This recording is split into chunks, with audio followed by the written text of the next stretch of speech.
Today on the G3 Sportsman, we're all wet. We're going to be on the water, we're going to be wading through water, and we'll probably even be sitting in water trying to bag a weary old Tom on the last day of the Missouri turkey season. And later, it's anything goes when these two characters get together. We'll be hooking up with our Uncle Bill Fondren and Lonnie Stanley as they try to catch a few slab crappie on Sam Rayburn Lake in East Texas. So let's get started. I lost him. Give me my fish. He fell off. That thing pulled twice as hard as a silver.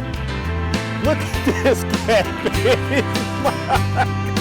Oh, that's a good one.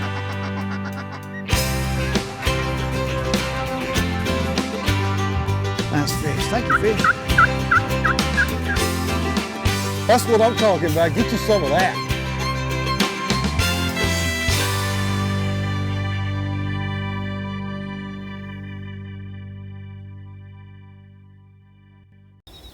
The G3 Sportsman is presented by Yamaha, when you want the best.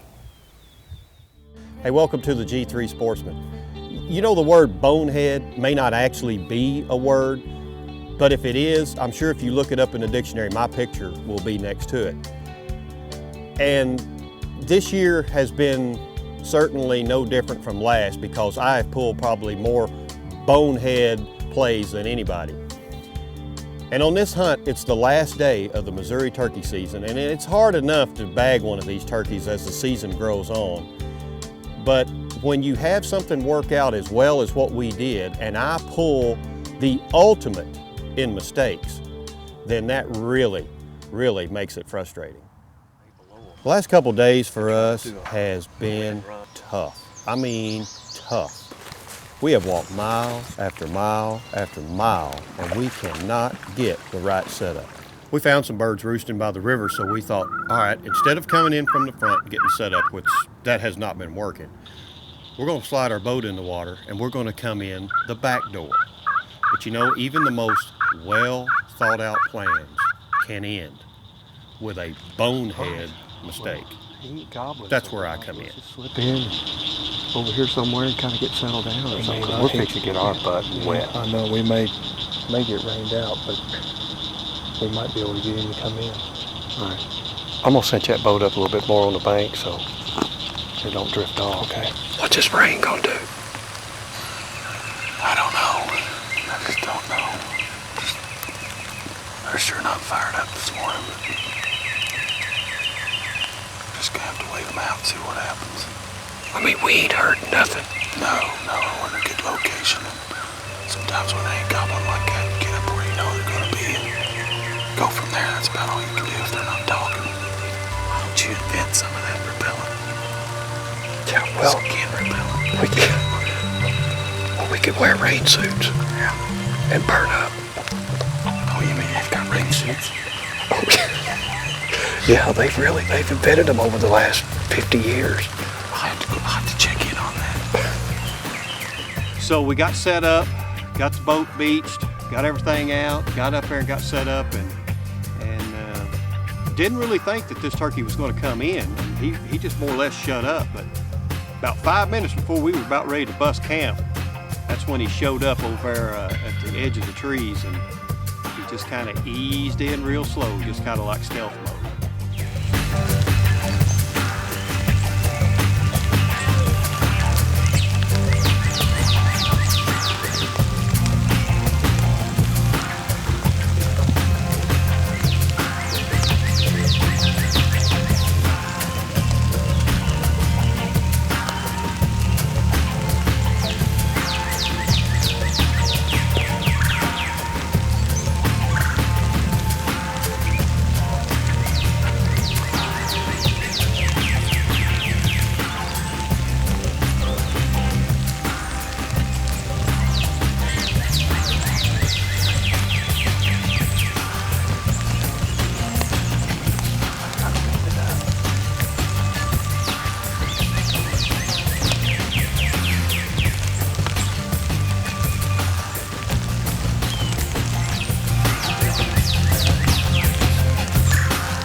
You know, everything couldn't have been set up any better. I mean, we were in a perfect spot. This turkey came out at point blank range now. And I'm sitting there telling Rick, just go ahead and keep video. We'd like to have some good footage of it. And when it come time to shoot, man, I was bearing down on him. I mean, brother, everything was perfect. Except I didn't put a shell in my chamber.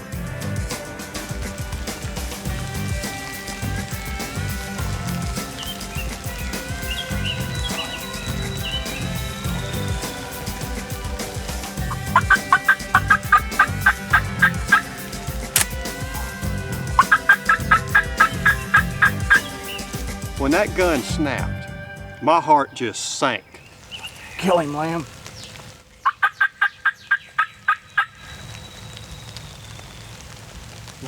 Kill him, Lamb. Get him, Lambo.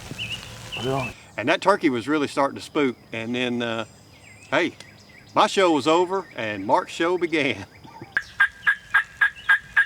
Get him, Lambo. Put it on.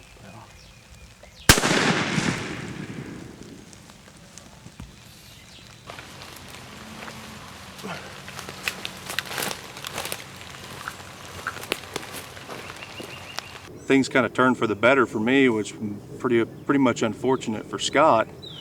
But it was a really good hunt, and hearing that gun click though, and if there was any way they could have got the camera on me to see me laughing. What happened? Man, mine, yeah, that's a good bird. He come in quiet as a ghost, didn't he? Oh my gosh, he just came out of nowhere. Came up on, how soon was it before you guys saw him? Well, we saw him right in there. Oh, okay. I didn't know if you guys saw him or not when Oh, he yeah. was coming up through the timber. Yeah, he was just silent. Yeah, that's a good bird right there. Okay. Got a real nice beard, a little wet and just kind of hanging down straight. The crazy thing, I'm sitting right next to Rick. Mark's over there in the thicket. This bird comes in here. I didn't even have my gun chambered. You know, he's going, shoot him, click, shoot him. Okay, Mark. Let me tell you something. That was a prime example of everyday turkey hunting right there. Exactly. I cannot believe that you made me carry your bird out. Well, the hunt ended up being successful, and we did manage to harvest a nice big gobbler in spite of my bonehead play. Plus, sneaking in by boat was a lot of fun, and if possible, I highly recommend it. But just remember, you'd best have your gun loaded, or in my case, have a backup shooter. Now in our next segment, we're going to be getting back on the water and hooking up with a couple of guys that really shoot from the hip for some crappie fishing action on Sam Rayburn Lake. I just missed one on that cast. I'm just sorry. You just missed 100. I just missed about. If you catch I've something, caught we- one and missed 5 or 6. If you catch something, we'd have a bunch. I know. You know, it's always exciting when I get to come back down here to the Rayburn area and getting to hook up with Big Bill, and it's always another bonus when Lonnie Stanley is around with us too, and you get those two together. It's like two brothers. I mean, they fuss at one another and they bicker back and forth. You know what you got to quit doing? That 150 Yamaha, it's so quiet. You know how many times I've been with you that you cranked it when it was already cranked? What, I'd 3? like to, yeah, tear the starter up on it. He's getting old. Can't hear. They're neat guys, and right now they're two of my bestest buddies. I mean, I have more fun when I get to come down here to the Rayburn area and hook up with these guys. It would be just a less of a treat if I came down and only got to hang with one without the other, because it just seems like they're frickin' frack, Tom and Jerry or whatever. They're both always together, and it really makes for a special treat down here to hang out with these guys and especially get to go fishing with them. Well, Look at him. what do you got? I can catch one. Ain't a very big one, but I got him. You keep Not very one. big. Yeah, he keep. He's barely a keeper. They all look like twins, don't they? Where's some big ones at? They here. I know they're here because I caught them here the last day or two. I don't think I can get this one out. He eat that little wedge tail down so far. I just ain't been fighting this gale force wind. Yeah, it's getting bad, ain't it? Okay, our tip of the week is brought to you by Bear Trailers, makers of Trail Guard. Get space savings and security with Bear Trailers. Bear Trailers are behind you all the way. You heard Uncle Bill say he was fighting some gale force winds. So with those kind of conditions, you are going to have to stay on that trolling motor. So for that, you're going to have batteries that have long life. These Super Start batteries here never let us down, not once. And I tell you, when there's enough stuff out there that can go wrong, that's one less thing that you're going to have to worry about. They're warranted in any O'Reilly Auto Parts, so chances are wherever you're at, there's an O'Reilly close by. That's why Super Start is now the official battery of the G3 Sportsman. I missed another one. I need to teach you how to catch them. I can't catch one.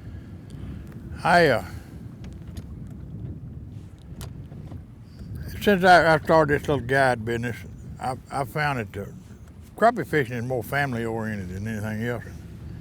And people that don't want to spend all that big money, Okay. Oh, that might be. Shoot, that's a keeper. Look at me. That's supper there, man. I'm pretty good at this business. I'll show you that technique in a minute, Lonnie. That's my sneaky technique. Well, you better be on sneaking this technique really quick, or I'll be not opening the live well for you. Yeah, Hey, that's enough. Them 5 in there. That's the technique that's you need. That's my fish fry. Where's yours at? That's the technique you need to learn. Open that lid for me. I've been there before and done that. It's ain't my first trip with Bill finding. I've sit out here and Kelly open the ice chest. I might be too good at that. That might be You're right. good at it. I like it.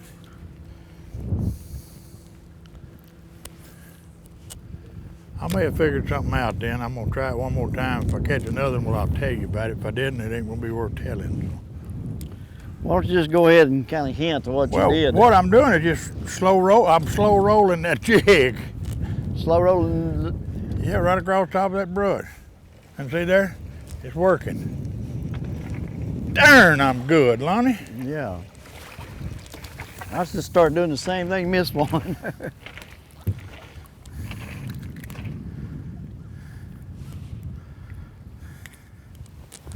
Isn't that pretty?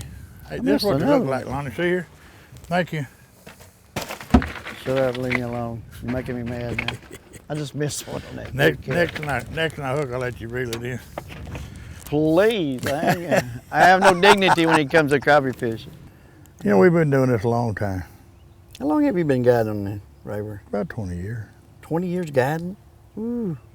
Yeah, you'd think I'd learn better by now. I remember when you was guiding on Toledo and Rayburn both back in the, early 80s when we moved back home? That's too hard when you come back home. Yeah, 83. We brought Stanley jigs back from College Station back over to Huntington, the big city of Huntington. What we're doing is a Sam Rayburn pattern. It's we kind of Carolina rigging a jig over a brush pile. It's not really Carolina rigging, but it looks like a Carolina rig. It's got your jig down low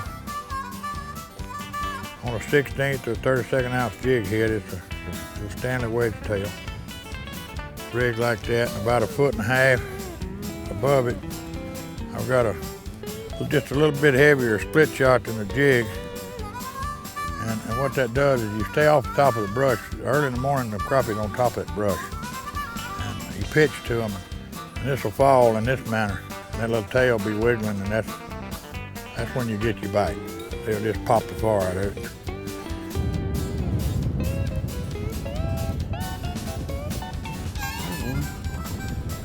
Good keeper. Boy, he eat that thing. Now, I've missed 4 or 5. Look at that. Well, There's a good one. golly. Look there. We didn't get to blowing up. The fish started biting. Yeah. They take that little bait, catch them right in the roof of the mouth. They kind of hard to get off because see, you Line's hooked here. Billy, I'm going crazy there. I'll let you drive. We'll be in the next lake. Let me put me a...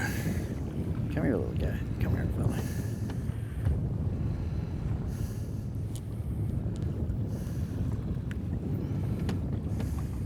How hard to get. There you go. Nice, medium sized crappie there.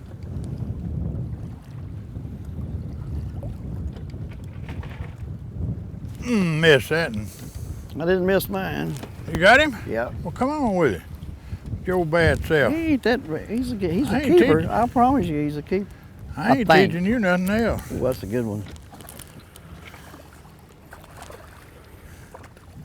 That's a good one. A little bitty hook with a. I'm gonna sneak. Take him you up long like to this. learn. That old red line stout, ain't it? Boy, it is. That's 6 pound test. You can't. Oh. That's what it's all about, guys. It's kind of like crappie fishing, Texas bass fishing. We're casting like we Carolina rigging a lizard in the summertime over the brush pile. I mean, the springtime. Doing the same thing with a baby minnow, baby wedge-tail minnow in the summertime. You know the most important part of this, don't you? What? Catching these crappie, having a good guide on it. Good guide? Good guide. Where we find a good guide at? I don't know, but next time you run into one, would you let me know? That little minnow it's really been good to me, and I, you know, I'd have to thank you for that, but that'd probably be all I'd have to thank you for. You know who don't like me? Who? Don't like the minnows, the little wedge-tail? It's the people that raises live bait. You guys used to buy 12, 15 dozen every morning, and now sometimes when it's really, really, really hard, y'all will carry them. 6 dozen out there, but y'all don't usually even carry them no more. You know, I have people come here and they say, "Why don't you have minnows?" And all I can say is, "Why?" You know. Yeah, I'm changing baits and you're catching. Change color, Lonnie, go change ahead the color and see if it makes a Yeah. difference. You notice that he didn't change the color, right? He's still just catching them. Oh, hole jumper. I mean, he's front ending me, hole jumping me. But you know what? This afternoon when we have our fish fry about 6:30 You ain't gonna this care, afternoon, are you? I don't care who called on. We're Lay it gonna down, he gonna we're getting jump there out. pretty quick now.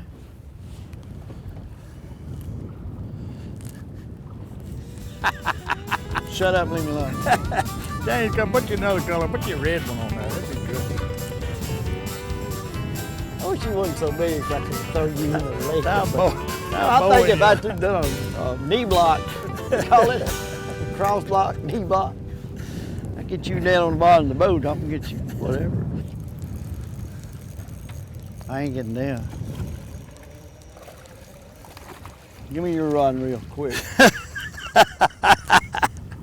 You You ain't, got the same two. Well, baby, you ain't getting nothing I got. What whoa. you ain't getting. Don't even touch my rod.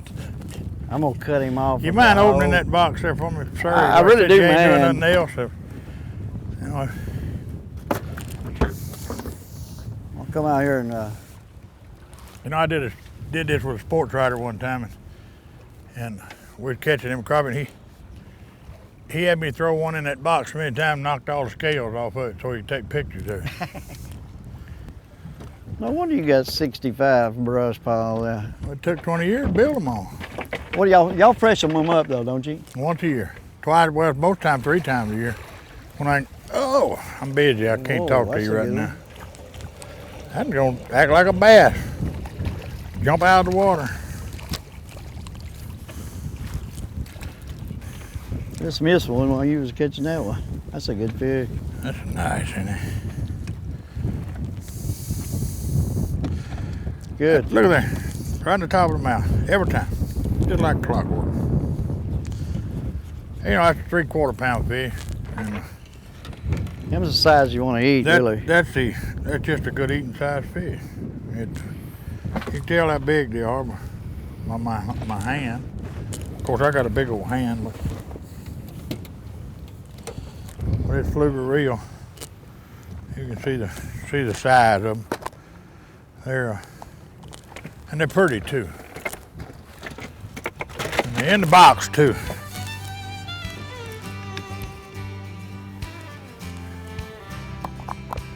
I've been real fortunate. Lonnie, I've had a lot of help. Good sponsors, good friends like you. Miss Patsy, of course. That's what it's all about for Bill Funner, and I don't know what you do to some of these people. You sure impress a lot of people with your crappie fishing down here on Sam Rayburn. I mean, it's a lot of people Well, I call me and say, appreciate man, I had that. more fun with Bill Funner and crappie fishing for 2 days than I've had my whole life. Well, we fishing. try to make everybody feel at home and have a good time. We're gonna catch a fish. You know that. I'm hard-headed enough to stay out there for a week. I'm gonna catch a bunch of fish. Well, you got 76 brush piles, Bill. Well, that burns up a lot of gas. Go to all of them one day. I had to carry me a sandwich. Yeah, I'm kind of lazy. I got to get through early. That boy Lambo! Unbelievable. Boy, they got the cows all stirred up. Look at them. Go ahead, put it in there. Shut up and I put said fish in the line. you was old. What? I was insinuating how old you are. Wonderful. Yeah, I will reel in the next one. If you hook him on me, I just missed another one. Here, Lonnie. You want to reel this in? No.